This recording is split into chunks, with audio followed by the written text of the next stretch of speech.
जैसा कि आपने बताया आपका फर्स्ट ऑप्शन जो आपने शुरू किया पढ़ाना वो ही सेंट्रल यूनिवर्सिटी था, क्या मैं सही बोल रहा हूँ? हाँ बिल्कुल सही। Central University Punjab. जी। वहाँ पे आपका क्या एक्सपीरियंस था? वहाँ पे आप किस पद पे थे और फिर आपका कुछ याद आता है सेंट्रल यूनिवर्सिटी पंजाब कैसा था आपके लिए? बड़ा अच्छा एक्सपीरियंस था। एक्सपीरियंस अच्छा था क्योंकि वो मतलब काफ़ी यंग एज में वहाँ ज्वाइन किए थे। कब ज्वाइन किए थे आप? वही 28 की एज रही होगी, और उस समय शायद काफ़ी मतलब जितने भी वहाँ टीचर थे काफ़ी कम उम्र रही थी हमारी।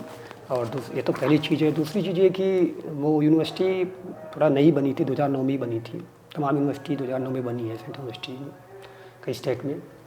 तो एक इस्टेब्लिश्ड यूनिवर्सिटी में जाना तो मतलब एक सेटअप होता है कि आप जाके बस काम शुरू कर दीजिए, और एक जो रिलेटिवली नई यूनिवर्सिटी है उसमें जाके फिर आप काम करने का मतलब काफ़ी चैलेंजेस भी होते हैं।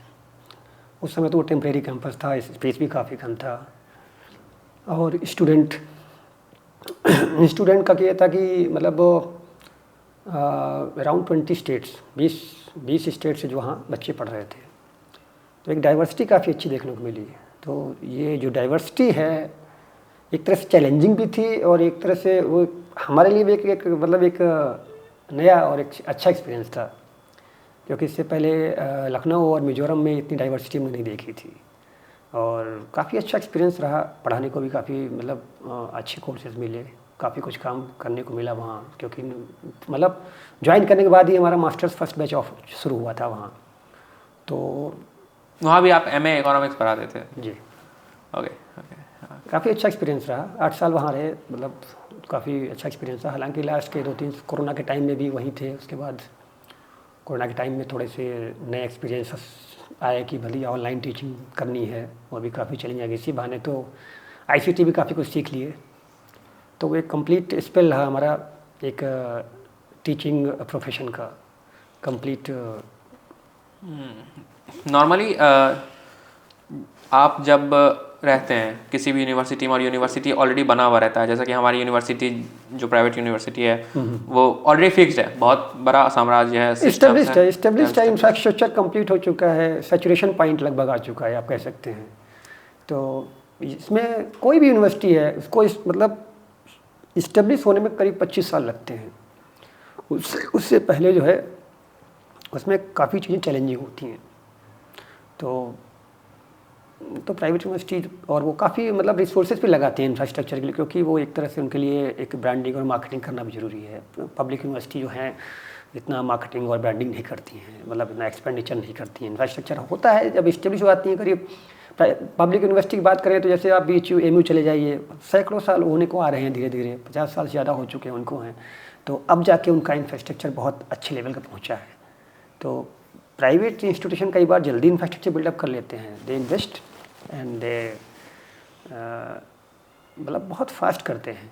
पब्लिक में थोड़ा समय लग जाता है। लेकिन एट द सेम टाइम अगर इंफ्रास्ट्रक्चर आपके सामने बिल्डअप हो रहा है और एक कुर्सी टेबल से शुरू करके फिर क्लास बना, फिर डिपार्टमेंट बना, फिर उस डिपार्टमेंट के कोई HOD बने, उन्हीं में से बनेंगे ऑफकोर्स।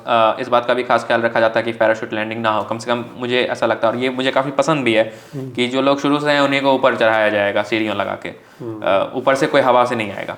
तो आपको क्या लगता है कि यूनिवर्सिटी एक चाइल्ड की तरह हो जाता है, क्योंकि आप बिल्डिंग ब्रिक्स बनते हुए देख रहे हैं कि लाइक अभी एक डिपार्टमेंट शुरू हुआ था, जैसा कि आपने बोला फर्स्ट बैच शुरू हुआ था, तो आप बहुत पायनियर जैसे थे। हाँ बिल्कुल बिल्कुल, ये तो होता ही है।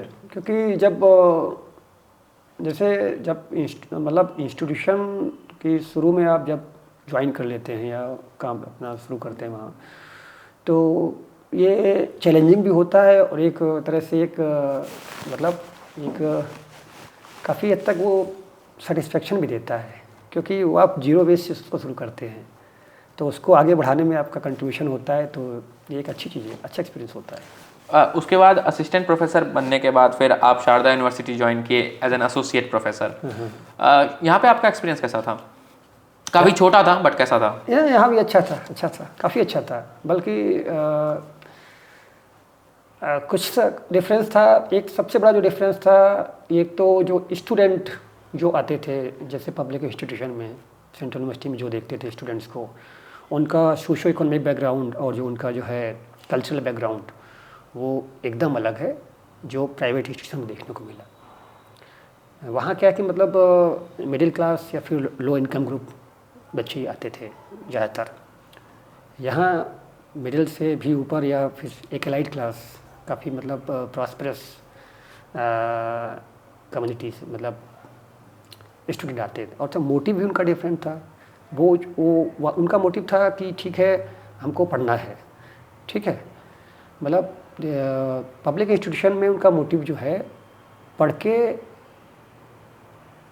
अपने आप को इस्टेब्लिश करना है। लेकिन प्राइवेट इंस्टीट्यूशन में देखा कि वो ऑलरेडी इस्टेब्लिश्ड हैं, मतलब वो बस एक साइकिल से गुजर रहे हैं कि भाई पढ़ाई हो जाएगी, उसके बाद या तो उनका फैमिली बिजनेस है या फिर वो फैमिली सपोर्ट है, extreme level support, extreme enormous level. Support. हाँ, they are not feeling any pressure, chill उनके ऊपर है कोई प्रेशर नहीं है, वो एकदम टेंशन फ्री होके जो पढ़ रहे हैं वो टेंशन फ्री होके पढ़ रहे हैं। अच्छा, पब्लिक इंस्टीट्यूशन में कई बार फैमिली प्रेशर भी होता है, कंडीशंस, इकोनॉमिक कंडीशंस अच्छी नहीं होती हैं, तो कई बार वो स्ट्रेस भी दिखते हैं। लेकिन यहाँ स्टूडेंट्स प्राइवेट यूनिवर्सिटी में हमने स्टूडेंट में कोई स्ट्रेस नहीं देखी। कुछ बच्चे पता नहीं मेरे जैसे कहाँ से आ जाते हैं, हमेशा स्ट्रेस्ड रहते हैं। मुझे आप भी बहुत बोलते हैं चिल मारो थोड़ा। बिल्कुल नहीं, स्ट्रेस लेने से स्ट्रेस कम नहीं होती है। स्ट्रेस लेने से स्ट्रेस तो कम। इसलिए जो है अच्छा भी है, दोनों का अलग अलग है और ये रहेगा, क्योंकि जो फीस का डिफरेंस है, हाँ, जो कैपेसिटी ऑफ पेइंग फ़ी वो बता देता है कि मतलब कैसे किस बैकग्राउंड के स्टूडेंट आएंगे। एग्जैक्टली। तो ये चीज़ है।